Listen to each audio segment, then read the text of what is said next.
আজকের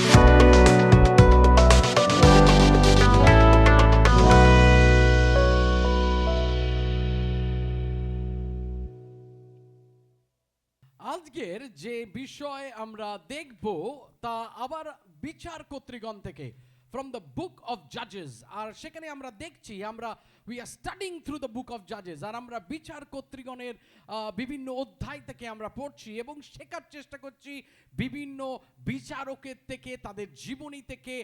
We are trying to learn lessons from the book of Judges and from different judges that Lord lifted up for the people of Israel. আর আমরা সেখানে দেখার চেষ্টা করছি যে বিভিন্ন যাজকদের, সেই যাজক যাদেরকে ঈশ্বর উঠিয়েছিল ইসরায়েলকে উদ্ধার করার জন্য। আর আজকের আমার যদি প্রচারের নাম দিতে হয়, if I have to give a title to my message, then it's God's power, man's weakness. God's power, man's weakness. ঈশ্বরের শক্তি এবং মানুষের দুর্বলতা। ঈশ্বরের শক্তি ও মানুষের দুর্বলতা। আর আজকের আমাদের ধ্যানের জন্যে আমাদের দৃষ্টি গোচরে আমরা রাখবো বিচার কর্তৃগণ তার 3 অধ্যায় 12 থেকে 31 পদ পর্যন্ত। বিচার কর্তৃগণ তার 3 অধ্যায় 12 থেকে 31 পদ, 30 পদ পর্যন্ত। আর দ্য বুক অফ জাজেস ফ্রম চ্যাপ্টার 3 ভার্স 12 to 30। আর সেখানে আমরা একজনের গল্প আমরা পড়ি, আর তার নাম হলো ইহুদ। ওকে, আপনার পাশে যিনি বসে রয়েছেন তাকে বলুন যে আজকের আমরা ইহুদের বিষয় শিখব। আর যখন আপনি পড়বেন সেখানে এই গল্পটি বলছে যে যখন ওথনিয়েলের মৃত্যু হয়েছে, তারপরে আবার ইসরায়েল জাতি সেই একই ভুল, একই পাপ তারা করেছে এবং তাদের উপরে ঈশ্বরের দণ্ড নেমে এসছে। এবং যখন আপনি সেটা পড়বেন, আমরা কিছু কিছু জায়গা থেকে আমরা সেখানে পড়বো। আর আমরা যদি পড়ি সেখানে বলছে 12 পদে বলছে, পরে সদাপ্রভুর চোখে যাহা মন্দ ইসরায়েলীয়রা আবার তাই করতে আরম্ভ করলো। কাজেই সদাপ্রভু মোয়াবের রাজা এগলনকে ইসরায়েলের বিরুদ্ধে শক্তিশালী করে তুললেন। আপনার পাশে যিনি বসে রয়েছেন বলুন ইহুদ। এবার বলুন এগলন। কেন? যখন ওথনিয়েলের মৃত্যু হয়েছে, এর আগে কে বিচারক ছিল? কে ছিল? ওথনিয়েল। ওথনিয়েলের মৃত্যু হয়েছে। ওথনিয়েল ইসরায়েল জাতিকে উদ্ধার করেছে তাদের সমস্যা থেকে, ঈশ্বর তাকে উঠিয়েছিল। এবার যখন ওথনিয়েলের মৃত্যু হয়েছে, তারপরে আমরা দেখতে পাই ইসরায়েল জাতি এবং ইসরায়েল সন্তানগণরা সেই একই ভুল তারা করেছে এবং আবার তারা ঈশ্বরের বিরুদ্ধাচরণ করেছে, ঈশ্বরের নীতিগুলোকে ভেঙেছে এবং তারা কি করেছে না সেই পরজাতীয়দের দেবদেবীর আরাধনা শুরু করেছে। এবং ঈশ্বর কি করেছে? ঈশ্বর তাদেরকে শাস্তি দেওয়ার জন্য এগলনকে তিনি তুলেছেন। এবং আপনি দেখুন সেখানে কি বলছে, যখন আমরা তার পরের পদগুলো পড়ি সেখানে আমরা 13 পদ থেকে পড়ি, আমনীয় এবং আমলকীয় সঙ্গে নিয়ে এগলন ইসরায়েলীয়দের আক্রমণ করলেন এবং খেজুর শহরটা অধিকার করলেন। ইসরায়েলীয়রা 18 বছর মোয়াবের রাজা এগলনের অধীনে রইল। যখন এগলন কি করলো? আমলকীয় এবং মোয়াবীয়দেরকে তার সঙ্গে নিল। তারপর আপনার পাশে যিনি বসে রয়েছেন তাদের বলুন আমলকীয়, মোয়াবীয়। ওকে, আবার আমলকীয়, মোয়াবীয়। ওকে, দি আমলেকাইটস এন্ড দি মোবাইটস ইংরেজিতে। আর যখন আমলকীয় এবং এই মোয়াবিদের তাদের কি করেছে? এগলন তাদেরকে তার সঙ্গে নিয়েছে এবং ইসরায়েলের বিরুদ্ধে কি করেছে? যুদ্ধ করেছে। কিন্তু আপনি দেখবেন তাকে সেই উঠিয়েছে কে? দেখুন ভালো করে ওখানে ঈশ্বর। আপনি দেখুন সেখানে ভালো করে যে আমলকীয়, আপনি যদি তার আগের পদটা বলেন দেখেন সেখানে বলছে, কাজেই সদাপ্রভু মোয়াবের রাজা, সদাপ্রভু মোয়াবের রাজা এগলনকে ইসরায়েলের বিরুদ্ধে শক্তিশালী করলেন। It is God who made Eglon powerful against the Israelites. এগলনকে ঈশ্বর শক্তিশালী করে তুলেছিল ইসরায়েলের বিরুদ্ধে। এবং তিনি কি করেছেন? তাদেরকে পরাস্ত করেছেন, তাদেরকে তার অধীনে এনেছেন। এবং তারপরে তারা কি করছে? তারপরে তারা বন্দি দশায় এগলনের নিচে তারা পিষছে, এগলন তাদেরকে পিষছে ভালো করে জাতাকলেতে মনে হয়। আর তাই জন্য তারা অনেক সমস্যার মধ্যে রয়েছে। আর ইসরায়েলীয়রা তারা জানতো যে যদি তারা ঈশ্বরের দিকে আরেকবার ফেরে তাহলে ঈশ্বর আবার তাদেরকে উদ্ধার করবে। বেশ মজাদার ব্যাপার না? যখনই আমরা পারবো, যখন ভালো থাকবো, তখন ঈশ্বরকে ভুলে যাব, যখন প্রবলেমে পড়বো ঈশ্বরের কাছে ছুটে আসব। অনেক সময় এটা আমাদের এই বুক অফ জাজেস talks about the believers life. আর এটা যেন বিচার কর্তৃগণ একজন বিশ্বাসীর জীবনকে যেন তুলে ধরে। বারংবার আমরা তাই করি, তাই না? যখন আমাদের সুদিন থাকে, আমাদের ভালো দিন থাকে, তখন কোথায় পাস্টার, তখন কোথায় প্রার্থনা, তখন কোথায় ফাস্টিং প্রে, তখন কেন আমি চার্চে যাব, তখন আমি বাড়িতে থাকবো, তখন আমি টিভি দেখবো, তখন আমি কবি সাজবি বৌথি দেখবো। সমস্যা নেই, forget about Bible study, forget about praying. আর বিচার কর্তৃগণে ইসরায়েল সন্তানগণরা ঠিক সেরকমই ছিল। যখন ওথানিয়াল তাদেরকে উদ্ধার করলো, তারা খুব আনন্দে ছিল।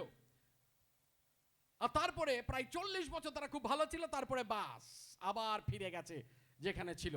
তাদের সেই কাদাময় জীবনে ঈশ্বরকে ভুলে গেছে, ঈশ্বরের অনুগ্রহকে ভুলে গেছে, ঈশ্বরের কাজকে তারা ভুলে গেছে। এবং তখন এগলনকে ঈশ্বর শক্তিশালী করেছে এদেরকে শিক্ষা দেবার জন্য।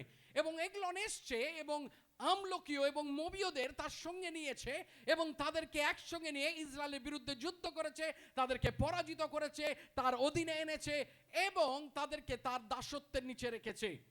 এবং তাদের উপরে কর লাগিয়ে দিয়েছে যে ইসরায়েল সন্তানগণকে ট্যাক্স দিতে হবে এগলনকে। আর আপনি যখন পড়বেন তখন আপনি দেখবেন যে তখন ইসরায়েল সন্তানগণ তারা কাঁদছে যে আমরা এখন পরাধীন, আজকের আমাদের কেউ নেই, আজকের আমাদের কোনো শক্তি নেই, আজকের আমরা তাদের নিচে রয়েছি মোয়াবিদের।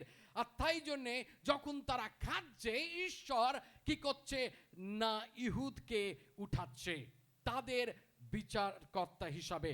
এবং ইহুদ কি করছে? ইহুদ যাচ্ছে এবং এগলনের কাছে গিয়ে সেই কর দিতে গিয়ে এগলনকে হত্যা করছে। আপনি যখন দেখবেন, পুরোটা পড়বেন, যখন বাড়িতে যাবেন আপনি পড়বেন এই জায়গাটা, আপনি দেখবেন খুব মজাদার একটা কাহিনী, এটা একটা মজাদার স্টোরি।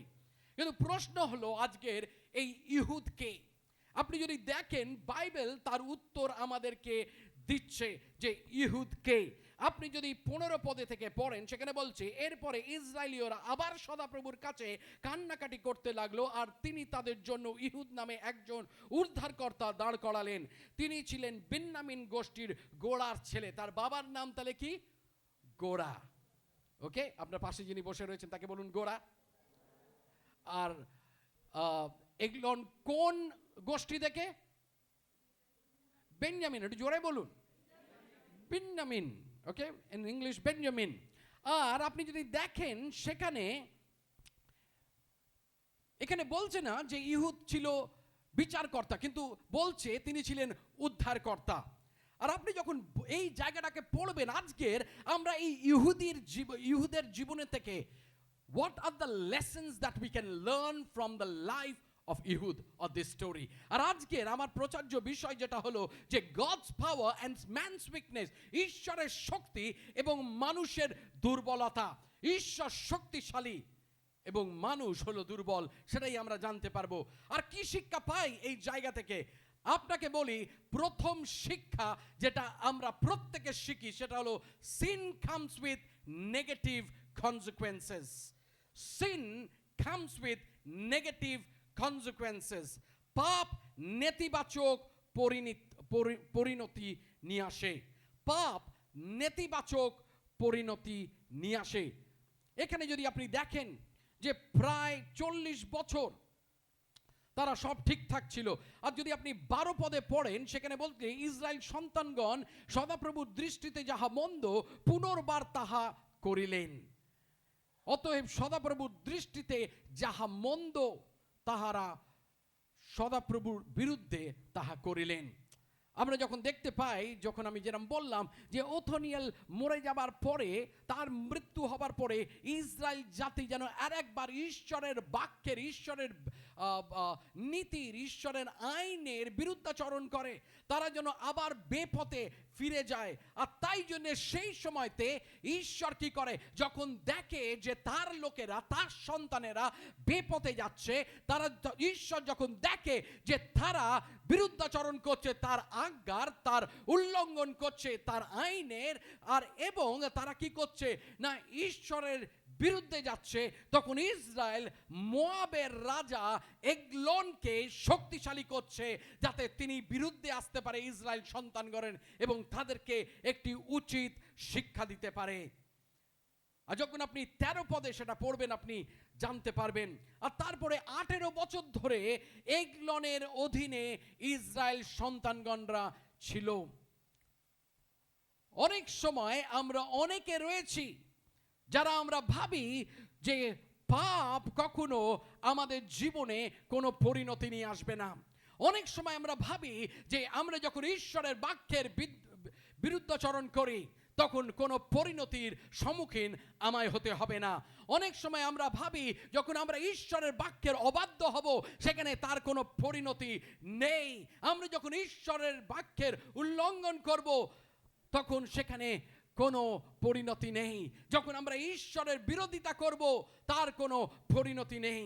কিন্তু আমরা প্রত্যেকেই জানি ইসরায়েল সন্তানগণের মতন যে যখন আমরা পাপ করি, যখন আমরা ভুল করি, যখন আমরা ঈশ্বরের বিরুদ্ধাচরণ করি, যখন আমরা ঈশ্বরের অবাধ্য হই, তখন সেখানে রয়েছে একটি কনসিকুয়েন্স, সেখানে একটি রয়েছে একটি পরিণতি। তা সত্ত্বেও কিন্তু ইসরায়েল সন্তানগণ ঈশ্বরের বিরুদ্ধাচরণ করেছে। তারা জানতো যদি তারা ঈশ্বরের বিরুদ্ধাচরণ করে ঈশ্বর তাদেরকে শাস্তি দেবে, ঈশ্বর তাদের উপরে তার ক্রোধকে নামিয়ে আসবে। তা জানা সত্ত্বেও তারা কিন্তু ঈশ্বরের বিরুদ্ধে তারা গেছিল।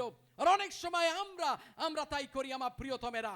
আমরা জানা সত্ত্বেও আমরা ঈশ্বরের বাক্যের উল্লঙ্ঘন করি, আমরা জানা সত্ত্বেও ঈশ্বরের বাক্যের আমরা অবাধ্য হই। আর আমরা ভাবি যখন আমরা ভুল করি, যখন আমরা ঈশ্বরের বিরুদ্ধে যাই, ঈশ্বরের বাক্যের বিরুদ্ধে যাই, সেটা কখনো কোনো নেতিবাচক পরিণতি নিয়ে আসবে না আমাদের জীবনে। কিন্তু আপনাকে বলি যে ঈশ্বর সর্বসময় তার বিচারকে আমাদের উপরে নিয়ে আসে।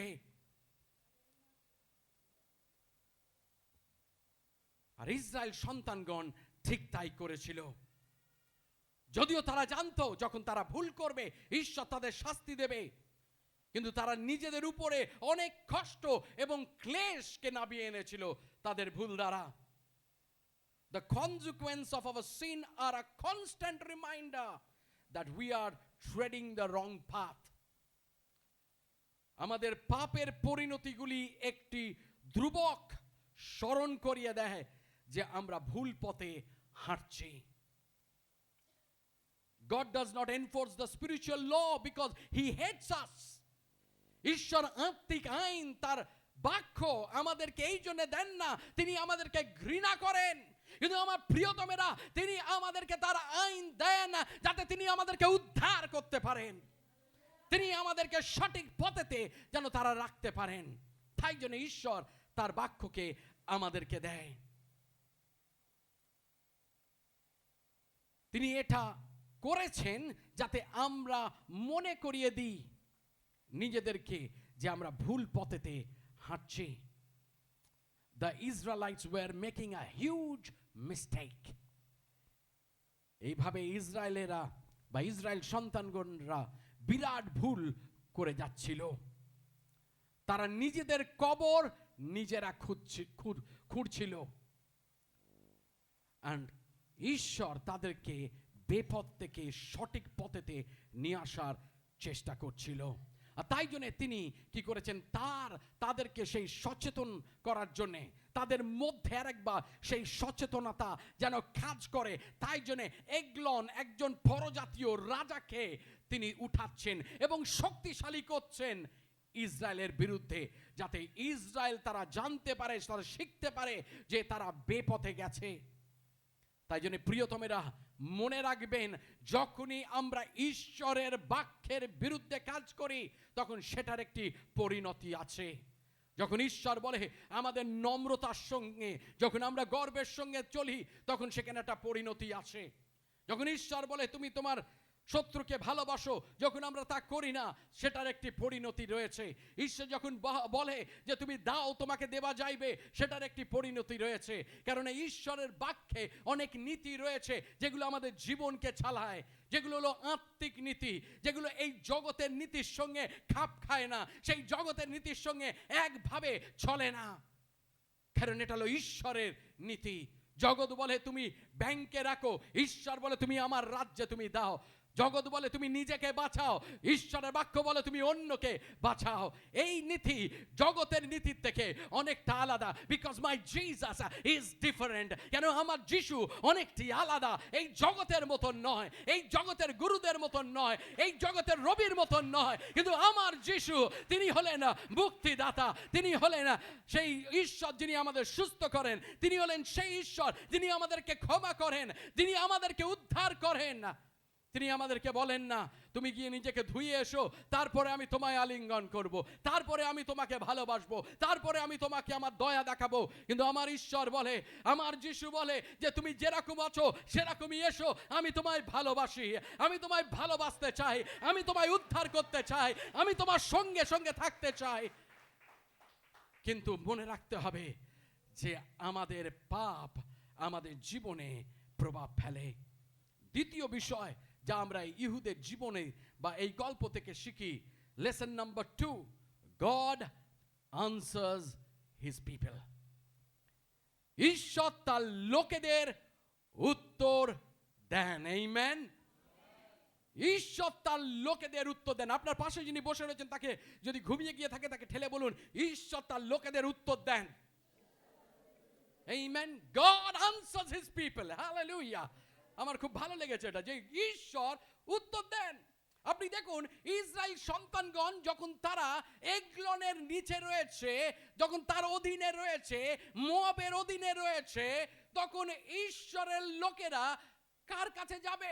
তাই জন্য গীত রচক কি বলছে? গীত রচক বলছে, when the water comes to my up to my neck, where will I go? Lord, I will look up to you. দুর্দিনে আমি কোথায় যাব? আমি ঈশ্বর তোমার দিকে তাকাবো। দুর্দিনে আমি কোথায় যাব? ঈশ্বর আমি তোমার শরণাপন্ন হব। আর ইসরায়েল সন্তানগণ ঠিক তাই করেছে। যখন তারা সেই কঠিন পরিস্থিতি থেকে যাচ্ছে, যখন তারা তাড়িত হচ্ছে, তারা কোথায় এসছে? তারা ঈশ্বরের কাছে এসছে, তারা ঈশ্বরের কাছে কাঁদছে, তারা ঈশ্বরের কাছে তাদের নিবেদন নিয়ে আসছে। এবং God does not punish people for his pleasure. ঈশ্বর তার সন্তুষ্টির জন্য মানুষকে শাস্তি দেন না। God is not a school teacher যে আপনি ভুল করলেই তিনি বলবেন হাত বাড়াও আমি ছড়ি দিয়ে মারবো। ওকে, God is not like that. God is forgiving. God is gracious. ঈশ্বর হলো দয়াবান, তিনি হলেন অনুগ্রহশালী একজন ঈশ্বর। তিনি সন্তুষ্টি নেন না কাউকে বিচার করতে।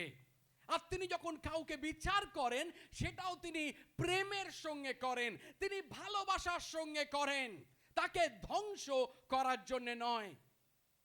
তিনি তার সন্তানদের কষ্ট দেখে, আর যখন তিনি দেখেন তার সন্তানদের কষ্ট, তিনি আনন্দ নেন না। আমরা যারা লোক রয়েছি, যদি আমাদের বিরুদ্ধে কেউ কিছু করে, আর যখন সেই ব্যক্তি যে আমার বিরুদ্ধে কিছু করেছে তার যখন কিছু সমস্যা হয়, আমরা বসে বসে বলি ভালো হয়েছে, বেটা মরেছে, ভালো হয়েছে। অনেক সময় শুনেছেন কাউকে, অনেক সময় কারোর কোনো মৃত্যু খবর এলো, ও মারা গেছে, কে বলবে মারা গেছে, ওর জন্য তুমি আবার দুঃখ করছো, মারা গেছে ভালো হয়েছে। Why? Because we take pleasure অন্য লোকের ক্ষতি দেখে, অন্য লোকের দুর্দশা দেখে। But God is not like that. ঈশ্বর সেরকম নয়। ঈশ্বর যখন তার সন্তানদের, তার সৃষ্টির কষ্ট দেখেন, তখন তিনি আনন্দ পান না। একজন পিতার মতন যিনি তার সন্তানদের কষ্ট দেখে তিনি কি করেন? তিনি ঝাঁপিয়ে পড়েন, তিনি তাদের সাহায্য করার জন্য আগ্রহী হন, তিনি তার হাতকে বাড়িয়ে দেয় আমার প্রিয়তমেরা। কিন্তু দুঃখের বিষয় কি জানেন? যে ইসরায়েল জাতি যখন তারা কাঁদছে বিপদে পড়ে, তার আগে কিন্তু তারা কাঁদেনি। তার আগে তারা খুব ভালোই ছিল ওথনিয়েলের পরে। কিন্তু যখন বিচার এসছে, যখন কষ্ট এসছে, যখন দুঃখ এসছে, তখন তারা কাঁদছে এবং ঈশ্বর তাদের উত্তর দিচ্ছে। কিন্তু দুঃখের বিষয় 18 বছর লেগে গেছে তাদের এই চেতনা আসতে যে ঈশ্বর তাদের ভালোবাসে। 18 বছর লেগে গেছে তাদের এটা বুঝতে যে তাদের প্রয়োজন রয়েছে ঈশ্বরকে। তাদের অনেক কষ্টের মধ্যে থেকে যেতে হয়েছে এটা বুঝতে যে তারা একটা খারাপ কাজ করেছে এবং তাদের কর্ম তাদের সম্পূর্ণ ধ্বংসের পথে নিয়ে যাচ্ছে। সেটা দেখতে এবং বুঝতে অনেক সময় বেরিয়ে গেছে। আর অনেক সময় আমাদের জীবনটা ঠিক তাই। এটা বুঝতে যে ঈশ্বর ছাড়া আমরা কিছু নই, ঈশ্বর ছাড়া আমরা কিছু করতে পারবো না। অনেক সময় আমাদের যৌবন বেরিয়ে যায়। আমার এখনো মনে রয়েছে কেউ একজন অনেক আমাদের মণ্ডলী, আমি এই মণ্ডলীতে বড় হয়েছি ইংলিশ শাখাতে, এবং ইংলিশ চার্চে একজন ব্যক্তি ছিলেন, তিনি আমাদের একবার বলছিলেন অনেক বয়স্ক সমস্যার মধ্যে, আর তারা কিছু বছর আগেই তিনি যিশুকে জেনেছেন। আর তিনি বলছেন ও আমাদের ঈশ্বরের জন্য এই করা উচিত ওই করা উচিত। আমি আর পাস্টার জেকব তখন ছিলাম, আর আমরা তখন আমাদের 16 বছর বয়স। আমি বলছি আপনি আপনার যৌবন বয়সটা কাটিয়ে এসে আপনি ঈশ্বরকে দিয়েছেন, কিন্তু আমরা আমাদের যৌবন বয়সটাকে ঈশ্বরকে দিচ্ছি। Don't ever forget God when you are young, because you can do great things for God. যখন আপনি যুবক যুবতী রয়েছেন আপনি ঈশ্বরকে ভুলে যাবেন না, কারণ ঈশ্বরের জন্য আপনি অনেক করতে পারবেন যখন আপনি জোয়ান রয়েছেন। কিন্তু তাই বলে আমরা ভুলে যাব না সমস্যার মতন কালেবকে, যে তার 80 বছরও বলছে তখন আমি জোয়ান ছিলাম, এখনো আমার আত্মায় আমি জোয়ান রয়েছি। আমেন। কারণ আমাদের প্রয়োজন রয়েছে যে আমরা যেন আমাদের যখন আমাদের বয়স অল্প রয়েছে আমরা সচেতন হই, আমরা ঈশ্বরকে আমাদের ভালো সময়টাকে দিই, আমরা তার জন্যে আমরা কাজ করি। কিন্তু যখন ইসরায়েল সন্তানগণ তারা কেঁদেছে ঈশ্বরের কাছে, ঈশ্বর হস্তক্ষেপ করেছে। যদি ঈশ্বর হস্তক্ষেপ না করত তারা ক্রমাগত মোয়াবিদের দাস হয়ে রয়ে যেত। When we are in hour of trial, don't hesitate to call on God. যখন আপনি আপনার দুঃসময়ের মধ্যে থেকে যাচ্ছেন, আপনি যখন আপনার জীবনে পরীক্ষার মধ্যে থেকে যাচ্ছেন, কখনো ঈশ্বরকে ডাকতে দ্বিধা করবেন না, কখনো ঈশ্বরকে ডাকতে আপনি দেরি করবেন না, কখনো আপনি ঈশ্বরকে আপনার শেষ বিকল্প হতে দেবেন না। Don't let God be your last option. God should be our first option. আপনি আপনার পালককে জানানোর আগে আপনি ঈশ্বরকে জানান। Don't let God become your second option. অনেক সময় আমাদের লাস্ট অপশন আমরা করে রেখে দিই ঈশ্বরকে।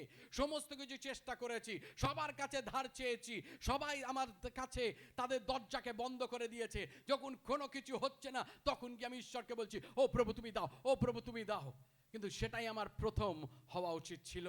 যখন আমরা কষ্টের মধ্যে থেকে যাই, যখন আমরা সমস্যার মধ্যে থেকে যাই, যখন আমরা দুর্দিনের মধ্যে থেকে যাই, সর্বপ্রথম আমরা তার কাছে যাই যিনি আমার সৃষ্টিকর্তা, যিনি আমার উদ্ধারকর্তা, যিনি বিগত দিনে আমাকে উদ্ধার করেছে, যিনি আমাকে উঠিয়েছে, তাকে আমি গিয়ে বলবো। আমেন। আমাদের স্বর্গস্থ পিতার সাথে একটি কনস্ট্যান্ট আমাদেরকে যোগাযোগ রাখতে হবে যদি তার নিকটবর্তী আমরা হতে চাই। শুধু আমাদের দুর্দিনে আমরা তার কাছে আসব তাই নয়, কিন্তু আমরা সর্বসময় আমরা তাকে দেব, তার সঙ্গে কথা বলবো। শুধু খারাপ সময় নয়, আমাদের ভালো সময় তো আমরা সেই স্বর্গস্থ পিতার সঙ্গে আমরা একটি সম্পর্ক রাখব। ঈশ্বরকে ডাকতে কখনো দ্বিধা করবেন না, তিনি সর্বদা প্রার্থনার উত্তর দেন। আপনার পাশে যিনি বসে রয়েছেন তাকে বলুন ঈশ্বর সর্বদা প্রার্থনার উত্তর দেয়। ঈশ্বর সর্বদা প্রার্থনার উত্তর দেয়। God always answers prayer. He always answers prayer. কিন্তু সমস্যাটা হলো the way we expect God to answer our prayer, that may not be the case. যেভাবে আমরা চাই ঈশ্বর আমাদের প্রার্থনার উত্তর দিক, সেই একই রকম ভাবে ঈশ্বর হয়তো আমাদের প্রার্থনার উত্তর দেবে না। অনেক সময় আমরা ভাবি আমরা যা চাইবো ঈশ্বর আমাদের তাই দেবে। আপনি চিন্তা করুন, আপনি একজন ভালো বাবা এবং মা যদি হন, তাহলে আপনার ছেলে মেয়ে যখন কিছু চায় আপনি কি তাদের সঙ্গে সঙ্গে দেন? যদি আপনি মনে করেন যে সেটা খারাপ বিষয়, সেটা তারা হ্যান্ডেল করতে পারবে না, আমরা দিই না। কেন? কারণ আমরা তাদেরকে ভালোবাসি, আমরা তাদের বিষয়ে যত্ন করি, আমরা চাই তারা যেন বেপথে না যাক। আর ঈশ্বর অনেক সময় তার আত্মিক সন্তান হিসাবে ঈশ্বর আমাদের সঙ্গে তাই করে। আর তাই জন্য মনে রাখবেন যে যখনই আপনি কোনো সমস্যার মধ্যে থেকে যাচ্ছেন, কোনো পরীক্ষার মধ্যে থেকে যাচ্ছেন, সর্বপ্রথমে আপনি ঈশ্বরকে বলুন। তৃতীয় বিষয় আজকের, তৃতীয় আমরা এই গল্প থেকে আমরা কি শিখতে পারি? Success should keep us humble. Okay, success should keep us humble. সাফল্যতা যেন আমাদের নম্র রাখে। আপনার পাশে যিনি বসে রয়েছেন বলুন, সাফল্যতা যেন তোমাকে নম্র রাখে।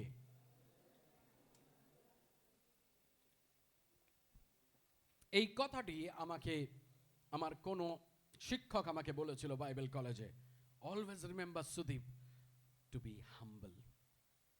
God will take you and lift you up, but be humble. সাফল্যতা যেন আমাদের নম্র রাখে। এগলন, যিনি মোবীয়দের রাজা, তিনি সাফল্যতা পেয়েছে, ইসরায়েলকে পরাজিত করেছে। কিন্তু এগলনের সমস্যা একটাই, এগলনের সমস্যা হলো যে সে সাফল্যতাকে তার অহংকে ফু দিতে দিয়েছে। আপনি জানেন আমরা যখন গ্রামের দিকে যাই, এখন অতটা নেই কারণ আমাদের সবার গ্যাস স্টোভ, কিন্তু এক সময় ছিল যখন আমরা উনুন জ্বালাতাম, কয়লা দিয়ে পাখা হাওয়া দিতাম মুখে, কেন? যাতে আগুনটা ধরে। আর এগলন ছিল ঠিক সেরকম, তিনি তার অহংকে দিচ্ছে যাতে সে আরো অহংকারী হয়ে ওঠে এবং একজন অত্যন্ত গর্বিত মানুষ হয়ে ওঠে, কারণ তিনি ইসরায়েলকে পরাজিত করেছে। এটা লক্ষণীয় বিষয় এবং গুরুত্বপূর্ণ বিষয় এটা দেখা যে সদাপ্রভুই কিন্তু এগলনকে শক্তিশালী করেছিল। সে কিন্তু নিজের শক্তিতে শক্তিশালী হয়নি, এটা ঈশ্বর তাকে শক্তিশালী করেছিল। অনেক সময় আমাদের শত্রু আমাদের বিপক্ষে আসে এবং শক্তিশালী হয়, কারণ ঈশ্বর চায় যাতে আমরা কিছু শিখি। তাই জন্যে, আর এখানে কি বলছে ঈশ্বরের বাক্য? ঈশ্বরের বাক্য তাই জন্য বলছে যে এটা লক্ষণীয় ব্যাপার যে এগলন নিজের শক্তিতে তিনি শক্তিশালী হয়নি, ঈশ্বর তাকে শক্তিশালী করেছিল। আর এটাও ইঙ্গিত রয়েছে যে এগলন নিজেও জানতো যে ঈশ্বর তাকে শক্তিশালী করেছে ইসরায়েলকে পরাজিত করার জন্য। এবং যেরকম গল্প আমরা পড়ছিলাম সেরকম গল্প থেকে যখন আপনি পড়বেন তখন আপনি দেখবেন যে এগলনের কাছে ইসরায়েল সন্তানগণেরা তারা কাকে পাঠিয়েছে? তারা ইহুদকে পাঠিয়েছে যে ইহুদ তুমি যাও, আমাদের কর দাও, আমাদের ট্যাক্স দাও এবং তুমি তার সঙ্গে কথা বলে এসো। এবং ইহুদ গেছে সেখানে, এবং যখন আপনি পড়বেন সেখানে আপনি দেখবেন যে ইহুদ কিন্তু বাঁ হাতে কাজ করতেন, সে বাঁ হাতে কাজ করতেন। ওকে, তার বাঁ হাত ভালো ছিল, মানে সেই বাঁ হাতে সমস্ত কিছু করতেন। তার মানে বাংলা কথায় আমরা বলি না এ ল্যাটা, ল্যাটা বাঁচে না কিন্তু ল্যাটা, ও বাঁ হাতে কাজ করে। আর আপনি জানবেন যদি ল্যাটা এবং যে ডান হাতে কাজ করে, বাঁ হাতে যিনি করে এবং ডান হাতে যিনি করেন তাদের যদি লড়তে বলেন একটু অসুবিধার বিষয়, কারণ ডান দিকে যে ডান হাতে কাজ করে সে বুঝতে পারে না যে ল্যাটা যে সে কোন দিকে ঘুষি মারবে, এটা সমস্যার বিষয়। আর তাই জন্য আপনি যদি দেখেন এখানে বারংবার কিছু বিষয় আপনি দেখবেন যখন আপনি পড়বেন, the Bible is very specific. It talks about, এখানে বলছে ইহুদ ওয়াজ আ লেফট হ্যান্ডেড গায়, সেখানে লেখা রয়েছে। ওকে, সে বাঁ হাতের লোক ছিলেন। এগলনের বিষয় লেখা রয়েছে হি ওয়াজ আ ফ্যাট ম্যান, সে মোটা একজন ব্যক্তি ছিল। আর আমার বাইবেলে যদি আপনি দেখেন, আমি এগুলো খুব পছন্দ করি, যখন আমি বাইবেল পড়ি সব গোল গোল করে রেখেছি, হ্যাঁ, যে কি কি বলা হয়েছে বিস্তারিতভাবে, ভেরি ক্লিয়ারলি মেনশন। কেন বলেছে সেগুলো আমরা আসবো। অনেক সময় আমরা বুঝি না যে কেন এগুলো ঈশ্বর বাক্যতে এত মানে স্পষ্টভাবে লেখা রয়েছে। তো এবারে যখন এগলন সেখানে মানে ইহুদ সেখানে এগলনের কাছে গেছে, এগলনকে তিনি কট্টর দেওয়ার পরে তিনি কি বলছেন জানেন? কুড়ি পদে আপনি যদি আসেন, তখন রাজা তার ছোট ছাদের ঠান্ডা ঘরে একা বসে ছিলেন, আর ইহুদ তার কাছে গিয়া বলিলেন, আপনাকে আমার একটি খবর দেবার আছে, খবরটি ঈশ্বরের কাছ থেকে এসছে। ইহুদ কি করেছে জানেন? এগলনের কাছে গেছে, তাকে যে পয়সা কড়ি দেবার দিয়েছে, এবার তিনি ফিরে যাচ্ছিলেন। ওকে, দুবার সেখানে লেখা রয়েছে যে তিনি রাজার সঙ্গে কথা বলেছেন। যদি আপনি সেখানে 19 পদে আসেন, সেখানে বলছে, কিন্তু তিনি নিজে গিলগালের কাছের খোদাই করা পাথরগুলোর পর্যন্ত গিয়া ফিরে এসে বললেন, মহারাজ, আপনাকে আমার একটা গোপন খবর দেবার আছে। প্রথমে তিনি বলছেন, মহারাজ, আপনার কাছে একটা গোপন খবর দেবার আছে। আর রাজা গোপন খবর সবার সামনে শুনতে চায় না। এগলন কি করেছে? তার দাসেদের বলেছে, এই তোমরা, যদি মোগল সাম্রাজ্যতে বলো তাকলিয়া, সবাই চলে গেছে। তখন বলছে, এবার বলো কি সংবাদ আছে। আর ইহুদ কি বলছে এগলনকে? বলছে যে, মহারাজ, আমার কাছে যে সন্দেশ রয়েছে, যে বার্তা রয়েছে, সেটা ঈশ্বরের থেকে আপনার কাছে রয়েছে। এবং সেখানেই আপনি দেখবেন, সেখানে বলা রয়েছে যে এগলন হলো একজন মোটা গোছের ব্যক্তি। কিন্তু কিছু লক্ষণীয় বিষয় রয়েছে এগলনের বিষয়। এগলন যখন শুনল সেখানে ঈশ্বরের থেকে তার জন্য একটি বাক্য রয়েছে, তার কিন্তু ইসরায়েলের ঈশ্বরের উপরে শ্রদ্ধা রয়েছে। তিনি কি করলেন? তিনি উঠে দাঁড়ালেন। আর সেটা আমাদেরকে চিহ্নিত করে যে এগলন ইসরায়েলের ঈশ্বরের প্রতি একটি নির্দিষ্ট শ্রদ্ধা তিনি রাখতেন। কিন্তু সমস্যাটা হলো, এগলনের সবচেয়ে বড় সমস্যা হলো তার গর্ব, এবং তার গর্ব তার সেরাটা পেয়েছে, ইসরায়েলের ঈশ্বর নয়। ঈশ্বরের গৌরব করার পরিবর্তে এগলন কি করেছে না, নিজের কৃতিত্বের উপরে নিজে বেশি জোর দিয়েছে। তিনি আরো বেশি গর্বিত মনে করেছে। আর যে কারণে তিনি একের পর এক যুদ্ধ জয় করেছে, এবং তিনি সেই নির্বিচ্ছিন্ন একটি শৃঙ্খল বা একটা চেনের মতন সেই যুদ্ধকে জয় করেছে বলেই তিনি পার্থিব আনন্দে জীবনযাপন করছে। তিনি যে খুব আনন্দে জীবনযাপন করছে আমরা কি করে বুঝি? আপনি লক্ষ্য করেছেন, যখন কেউ নতুন দম্পতি, সবে বিয়ে হয়েছে, একটা ছেলে আর মেয়ের, 3 মাস পরে তাকে দেখলে বলি, কিরে বউ খুব ভালো ভালো খাওয়াচ্ছে, তাই না? মোটা হয়ে যাচ্ছিস। শুনেছেন না? আমরা অনেক সময় বলেছি, কিরে বউ ভালো ভালো খাওয়াচ্ছে তাই মোটা হয়ে গেছিস। আর যখন আপনি দেখবেন যে সে যে খুব সুখ স্বাচ্ছন্দ্যে এবং বিলাসিতার মধ্যে জীবনযাপন করছে এগলন, আমরা কি করে জানতে পারি? কারণ সেখানে বলছে সে খুব মোটা হয়ে গেছে, খাচ্ছে শুচ্ছে, মোটা হয়ে গেছে। এবং যখন আমরা দেখতে পাই, আর যে কারণ সে একটা বিলাসী জীবনযাপন করছে, সে কি করছে? এগলন তার নিজের কৃতিত্বের উপরে না, তার নিজের শক্তির উপরে তার এতটা নির্ভরতা এখন, যে যখন ইহুদ বলেছে যে আপনার জন্য আমার কাছে একটি সংবাদ রয়েছে, গোপনীয় সংবাদ রয়েছে, তিনি কি করেছেন? তার নিজের কৃতিত্বের উপরে, নিজের উপরে এত কনফিডেন্স, তিনি তার সৈন্য সামন্ত যারা ছিল তাদেরকে বলছে, তোমরা বাইরে যাও, আমি ইহুদের সঙ্গে একা কথা বলতে চাই। কারণ তার ক্ষমতার প্রতি অনেক আত্মতুষ্টি ছিল, এবং আস্থার কারণ হয়ে উঠেছিল তার সেই কনফিডেন্স। কেউ বলেছে, power, absolute power corrupt absolutely. ক্ষমতা সত্যি দুর্নীতিগ্রস্ত করে একজনকে। ওয়াই? কেন? Because pride goes before destruction. Bible বলে যে আমাদের কি হয়? অহংকার, বিনাশের পূর্বে অহংকার, পতনের পূর্বে মনের গর্ব। যখন আমরা অহং করব, অহং দেখাবো, যখন আমরা গর্বিত হব, তখন আপনি জানবেন আপনার বিনাশ আসছে, আপনার দুর্দিন আসছে। There is a danger in pride. অহংকারের একটা বিপদ রয়েছে। কেন জানেন? It is so easy to feel proud of all our accomplishment without giving glory to God. ঈশ্বরকে গৌরব না দিয়ে আমাদের সমস্ত কৃতিত্বের জন্য গর্বিত বোধ করা অনেক সময় অনেক সহজ ব্যাপার।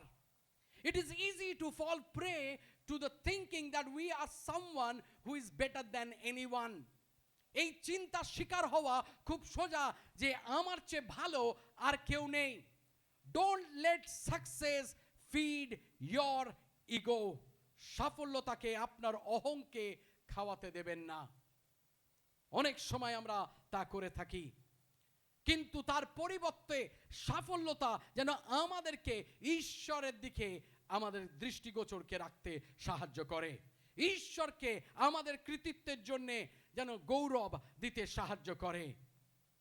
আমাদের স্বর্গীয় পিতা ছাড়া আপনি এবং আমি কিছুই না, তা স্বীকার করার জন্য যেন আমরা সদা সর্বদা প্রস্তুত থাকি যে ঈশ্বর না থাকলে আমরা এই জায়গায় থাকতাম না, ঈশ্বর না থাকলে এই স্থানেতে আমি পৌঁছাতে পারতাম না, ঈশ্বর না থাকলে আমি এই পরীক্ষায় উত্তীর্ণ হতে পারতাম না, ঈশ্বর না থাকলে। কেননা আমাদের জীবন যেন যিশু কেন্দ্রিক হয়, আমাদের সেই ফাউন্ডেশন যেন যিশু হয় আমার প্রিয়তমেরা। চতুর্থ বিষয় যা আমরা শিখি, God is silently helping you. God is silently helping you. ঈশ্বর নীরবে আমাদের সাহায্য করছেন, ঈশ্বর নীরবে আমাদের সাহায্য করছেন, ঈশ্বর নীরবে আপনাকে সাহায্য করছেন। আপনার পাশে যিনি বসে রয়েছেন তাকে বলুন, ঈশ্বর নীরবে আপনাকে সাহায্য করছেন। God is helping you silently. ঈশ্বর নীরবে আপনাকে সাহায্য করছে। Sometimes you don't see God's intervention. কখনো কখনো আপনি ঈশ্বরের হস্তক্ষেপকে দেখতে পান না। তার মানে এই নয় যে ঈশ্বর কাজ করছেন না, এটা নয় যে ঈশ্বর কিছুই করছেন না, তবে বেশিরভাগ সময় আপনি এটি দেখতে পাচ্ছেন না। God is working silently. ঈশ্বর নীরবে কাজ করছে, কিন্তু অনেক সময় আমরা তা দেখতে পাই না, আমরা তা বুঝতে পারি না। এটা নয় যে আমরা যে কারণ বুঝি না, আমরা জানি না, কিন্তু যদিও আমরা না জানি, যদিও আমরা না বুঝি, কিন্তু ঈশ্বর আপনার মঞ্চকে তৈরি করছে, ঈশ্বর আপনার পরিস্থিতিকে শুধরাচ্ছে, ঈশ্বর আপনার পথকে নির্ধারিত করছে, নীরবে তিনি করছেন। আর অনেক সময় যে কারণে আমরা হাল্লাগুল্লা দেখি না, কিছু ঘটছে আমরা দেখি না, আমরা ভাবি ঈশ্বর নীরব রয়েছে, কিন্তু ঈশ্বর নীরবে আপনার জীবনে কাজ করে চলেছে। আপনি যদি ইহুদের এই গল্পটি দেখেন, তবে সবকিছু তার সঠিক জায়গাতে যেন পড়ে গেছে, বা এভরিথিং ফেল ইন প্লেস, সমস্ত কিছু যেন সঠিকভাবে এই ঘটনার মধ্যে ঘটছে। লক্ষ্য করুন, যখন ইহুদ কি করছে, এগলনের হত্যা করার পরিকল্পনা করছিল, তখন যদি একটু কিছু ভুল হতো তাহলে ইহুদের প্রাণ যেতে পারত। উদাহরণস্বরূপ, for example, if Eglon's pride didn't cause him to command his servants to leave the room, Ehud could have failed. যদি এগলন যদি অহংকারে তার সেই দাসদের সেদিনকে সেই গৃহ থেকে, সেই রুম থেকে যদি বেরিয়ে যেতে আদেশ না করত, তাহলে হয়তো ইহুদ ব্যর্থ হতো এগলনকে মারতে। যদি চিন্তা করুন, এগলন তার খঞ্জরটাকে রেখেছে তার উরু দেশে, তার কোমরে, সেটা যদি কেউ দেখতে পেত, তাহলে তার সেই প্ল্যানটা, তার সেই পরিকল্পনাটা ব্যর্থ হয়ে যেতে পারত। এবার চিন্তা করুন, যখন এগলন ইহুদের সঙ্গে তার রুমেতে রয়েছে, সেখানে যদি একটু আওয়াজ হতো যখন ইহুদ এগলনকে হত্যা করছে, তাহলেও হয়তো সে সমস্যার মধ্যে পড়তে পারত। এবার আপনি যখন পড়বেন গল্পটি, আপনি দেখবেন যে যখন তার হত্যা করেছে, তার প্রহরীরা, তার সেই সৈন্যরা কি ভাবছে, কারণ অনেকক্ষণ ধরে এগলন কি করেছে, তাকে হত্যা, এগলন বলছি, ইহুদ এগলনকে হত্যা করেছে। এবং বাইবেল কি বলছে জানেন, যখন তাকে হত্যা করেছে, সে অনেকটা বুঝতে পারেনি যে তাকে হত্যা করবে। কেন? কারণ এগলনের মাথায় কি রয়েছে, তার শত্রু ডান হাত ব্যবহার করে, তাই না? এগলনের মাথায় সেটা রয়েছে যে তার শত্রু বেশিরভাগ লোক ডান হাত, খুব কম লোক আছে যারা বাঁ হাতে কাজ করে। আর এগলনের হয়তো চোখটা ছিল ইহুদের ডান হাতের উপরে, কিন্তু সে ডান হাত, যদি ডান হাত থেকে সে তরোয়ার বার করতো, তাহলে সে বাঁ দিকে যেত তার উরু দেশে। কিন্তু সে কি করেছে, সে তার বাঁ হাত দিয়ে বার করে সে ঢুকিয়ে দিয়েছে তার পেটে। এবং বাইবেল যখন পড়বেন, আপনি দেখবেন যে তার মেদেতে, তার চর্বিতে ঝুড়ির বাঁটটা আটকে গেছে। Very interesting story. আর আমি যখন বারংবার অনেকবার পড়ছিলাম আমার হাসি পাচ্ছিল যে তার ভুঁড়ি এত বড় যে ভুঁড়িতে আটকে গেছে, আর বাঁটটা সে বার করেনি। আর এইবারে চিন্তা করুন আপনি, সেই আওয়াজ যদি করতো তাহলে প্রহরীরা ভেতরে ঢুকতো, কিন্তু সেটাও হয়নি। সে মেরেছে এবং সে বেরিয়ে গেছে। বেরিয়ে যাওয়ার সময় সে আবার ভদ্রলোকের মধ্যে দরজাটাকে বন্ধ করে খিল লাগিয়ে গেছে। এবার প্রহরীরা ভাবছে ইহুদ তো চলে গেল, তাহলে মহারাজ এখন এই ঠান্ডা ঘরে কি করছে? আর আমার ভার্সনে যদি দেখেন, আর যদি কেরি ভার্সনে দেখেন, কেরি ভার্সন আরো যত্ন সহকারে বলেছে সুমিতদা, সেখানে বলেছে প্রকৃতির ডাক তাকে ডেকেছিল, তাই জন্য সে গেছে। কিন্তু আমার ভার্সনে লেখা রয়েছে সে পায়খানায় গেছে। এগলন পায়খানায় গেছে। প্রহরীরা ভাবছে ইহুদ তো চলে গেল, তাহলে মহারাজ এখনো পর্যন্ত ভেতরে কি করছে? ঘুমোচ্ছে না, মনে হচ্ছে বাইরে থেকে মানে ছিটকিনি দেওয়া, তো মনে হচ্ছে পায়খানায় গেছে, সেটাই ভাবছে। প্রকৃতির ডাক এসছে, সেটাকে তিনি ডাক দিতে গেছেন, কিন্তু সেটা নয়। সেদিনকে আপনি চিন্তা করুন, একটা ভুলও হয়নি, কোনো ভুল হয়নি। ইহুদ যেটা পরিকল্পনা করেছিল সেই সমস্ত কিছু যেন ঠিক খাপ খেয়ে গেছে, কোনো কিছু ভুল হয়নি। সেখানে কিন্তু অনেক কিছু ভুল হতে পারত, তার এই সমস্ত প্ল্যানিং ব্যর্থ হতে পারত, কিন্তু কেন হয়নি জানেন?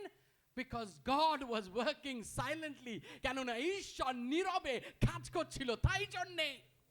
অনেক সময় আমার প্রিয়তমেরা, ঈশ্বর আমাদের পরিস্থিতিতে নীরবে কাজ করে, আর আমরা সেগুলোকে বুঝি না, কেননা আমরা সেগুলোকে দেখি না। এমন 100 জিনিস রয়েছে যেগুলো সেদিনকে হয়তো ভুল হতে পারত এবং ইহুদও মারা যেতে পারত, কিন্তু সেদিনকে একটাও ভুল হয়নি। 100 জিনিস যেগুলো সমস্ত কিছু ঠিক হয়েছিল, কেননা ঈশ্বর নীরবে তার জন্য পথকে প্রস্তুত করছিল।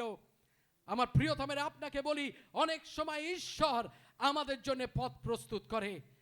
এটি সবাই ঈশ্বরের যে আমাদের যুগান এবং ঈশ্বরের হস্তক্ষেপ আমরা দেখি। In your life there are a lot of times when God has saved you. এমন অনেক সময় আছে যখন ঈশ্বর আপনাকে রক্ষা করেছেন। There are a lot of times when God prevented an accident from happening. অনেক সময় রয়েছে যখন ঈশ্বর আপনাকে বাঁচিয়েছে কোনো দুর্ঘটনার মুখ থেকে। There are times when God gave you something that you didn't ask for. অনেক কিছু রয়েছে যে ঈশ্বর আপনাকে দিয়েছেন যেটা আপনি কখনো চাননি, আপনি কখনো ভাবেননি। There are times when you think something is a problem, but in reality they are a blessing in disguise. এমন সময় আছে যখন আপনি কিছু একটা সমস্যা বলে মনে করেছেন, কিন্তু বাস্তবে সেগুলো ছদ্মবেশে আশীর্বাদের কারণ হয়েছে। There are just so many things in life that we don't recognize as God's way of helping, protecting and caring and loving us. এই জীবনে এমন অনেক কিছু আছে আমার প্রিয়তমেরা, যা আমরা ঈশ্বরের সাহায্য, সুরক্ষা, যত্ন এবং ভালোবাসার উপায় হিসাবে চিন্তা করি না বা চিনতে পারি না। We can all have confidence in this verse. আর আমাদের প্রত্যেকের আস্থা আমরা রাখতে পারি রোমিও তার 8 অধ্যায় 28 পদে যা বলে, and we know that all things work together for good to those who love God, to those who are the called according to his purpose. আর আমরা জানি যারা ঈশ্বরকে প্রেম করে, যারা তার সংকল্প অনুসারে আহুত, তাহাদের পক্ষে সকলেই মঙ্গলার্থে একসঙ্গে কাজ করিতেছে। Hallelujah, because God is working silently for you and for me. পঞ্চম বিষয় এবং শেষ বিষয় যা আমরা আজকের এই গল্প থেকে, ইহুদের জীবন থেকে শিখি, God will fight your battles for you. God will fight your battles for you. ঈশ্বর আপনার জন্য আপনার যুদ্ধ লড়বেন। ঈশ্বর আপনার জন্য আপনার যুদ্ধ লড়বেন। আমরা দেখতে পাই যখন ইহুদ এগলনকে হত্যা করেছে, তিনি কি করছেন? যখন আপনি শেষের দিকে পড়বেন, আপনি যখন চলে আসবেন 26 পদে, সেখানে আপনি দেখবেন চাকররা অপেক্ষা করবার সময় ইহুদ পালিয়ে গিয়া খোদাই করা পাথরগুলোর পিছনে ফেলে শিয়ারাতে গিয়া উপস্থিত হলেন। সে এখানে ইফরাইম পাহাড়ে এলাকায় তিনি সিংহ বাজালে পর ইসরায়েলীয়রা তার সঙ্গে পাহাড়ের নিচে নেমে এসে তার পিছনে পিছনে চলল, কারণ তিনি তাহাদের হুকুম দিয়াছিলেন, আমার পিছনে পিছনে এসো, সদাপ্রভু তোমার শত্রু মোয়াবিদের তোমাদের হাতে তুলে দিয়েছেন। সেখানে কি বলছে, যখন তারা গেছে তিনি তাহাদিগকে কইলেন, আমার পশ্চাৎ পশ্চাৎ আসো, কেন ঈশ্বর তোমাদের শত্রুকে আমাদের হাতে তুলে দিয়েছে। আর সেদিনকে যখন আপনি পড়বেন 29 পদে আপনি দেখবেন সেদিনকে প্রায় 10,000 মোয়াবির সেই যুদ্ধে কি হয়েছিল না মৃত হয়েছিল। দে আর নট সিম্পল মেন। এই মোয়াবিরা কিন্তু খুব সাধারণ লোক ছিল না। যদি আপনি বাইবেলে পড়েন সেখানে বলছে তারা স্বাস্থ্যবান এবং শক্তিশালী ছিল।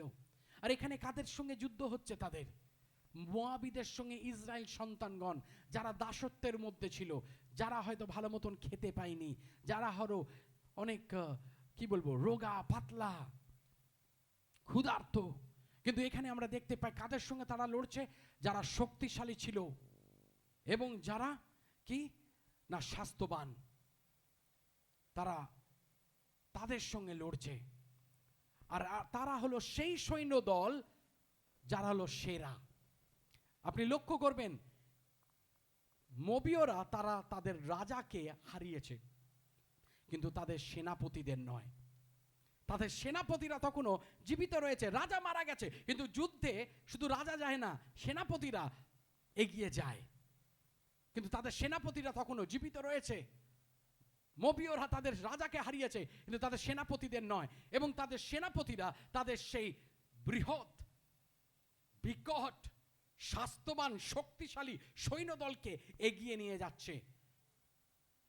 কিন্তু সেখানে আমরা কি দেখতে পাই? যে ইসরায়েল সন্তানগণ তাদেরকে রোখার চেষ্টা করছে। 18 বছর আগে সেই একই সৈন্যদল ইসরায়েল সন্তানগণকে পরাজিত করেছিল। আর সেই একই সৈন্যদলের সম্মুখীন আজকের ইসরায়েল সন্তানগণ। কিন্তু তখনকার পরিস্থিতি আর এখনকার পরিস্থিতির মধ্যে অনেকটা পার্থক্য রয়েছে, সেটা লক্ষ্য করবেন। তখন তারা ঈশ্বরবিহীন ছিল, এখন তাদের পাশে ঈশ্বর দাঁড়িয়ে আছে। ঈশ্বর দাঁড়িয়ে আছে। God is standing with them.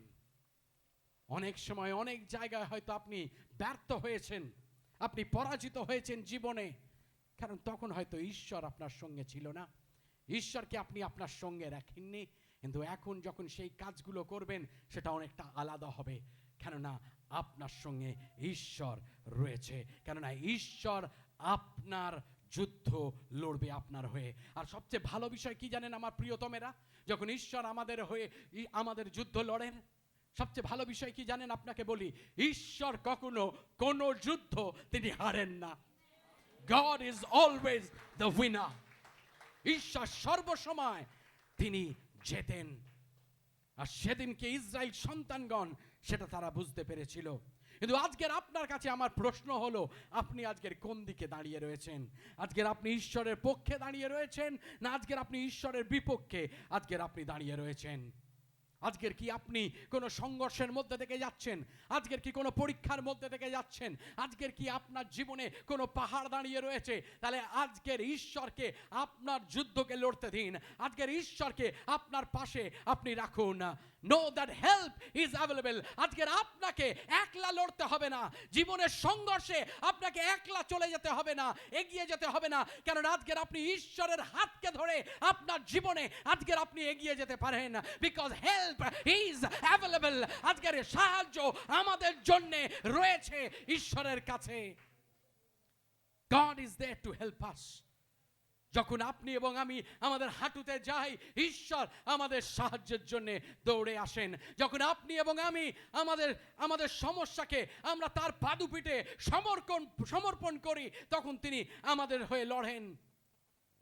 কেউ বলেনি আজকের আমাদের যে আমাদেরকে একলা সংঘর্ষ করতে হবে, আমাদের একলা জীবনে লড়তে হবে, কেননা তিনি আমাদের হয়ে আমাদের যুদ্ধকে তিনি লড়ছেন, আমাদের লড়াইকে তিনি আজকে লড়ছে। কিন্তু আজকের আমাদের সেই লড়াইকে তার হাতে তুলে দিতে হবে। কেন জানেন? কেননা তিনি কখনো কোনো যুদ্ধ হারে না। হালেলুয়া। তিনি কখনো কোনো যুদ্ধ হারে না। আজকের আমি জানি না আপনি কোন যুদ্ধের মধ্যে থেকে যাচ্ছেন। হয়তো আজকের আপনার পরিবারে কেউ রয়েছে যে হয়তো ক্যান্সারে আক্রান্ত এবং সেই যুদ্ধের মধ্যে থেকে আপনি যাচ্ছেন। হয়তো আজকের আপনি এখানে রয়েছেন এবং হয়তো আজকের আপনি কোনো অর্থনৈতিক সমস্যার মধ্যে থেকে যাচ্ছেন, আর্থিক সমস্যার মধ্যে থেকে যাচ্ছেন, সেই যুদ্ধকে আপনি লড়ছেন। আজকের আপনাকে একলা লড়তে হবে না। আজকের ঈশ্বরের সাহায্যের অন্বেষণ করুন। আজকের ঈশ্বরের সাহায্যের জন্য প্রার্থনা করুন। আজকে তিনি আপনাকে সেই সাহায্য পাঠাবেন। আজকে স্বর্গদ্বারকে তিনি খুলে দেবেন আপনাকে সাহায্য করার জন্য।